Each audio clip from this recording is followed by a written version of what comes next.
regla de manejo financeiro, no colaboração com nós assim com a Holanda também tá, com no momento com Aruba tem meevalers, nós botem fundo adicional que nós tem em conta com o presupuesto, nós não tem liberdade para usar na Kiko que nós quer. Holanda já acaba na 2018 a Maranos na hecho, e me que já promete acaba, pero na 2018 em todo caso também, com metade de mester vai para pagar deve, ante outra metade mester vai para inversão. Então, tem o pressuposto, tem duas categorias de gasto. Uma é inversão e outra é goederen en diensten.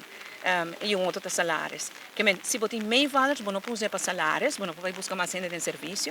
Se você tem meevalers, você não pode ir goederen en diensten, que é, por exemplo, aumentar bijstand, dar mais serviço a costa assim, você vai na inversão, então na projeto.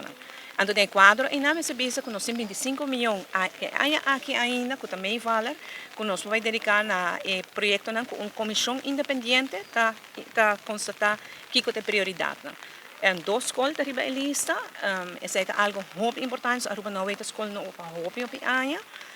Nós vemos brandweerpost também arriba a lista, tem diferentes trabalhos de infraestrutura, hoop necessário de brug, não tem que ir em outro. E toch nog logo a placa para essa. Então, muito contento.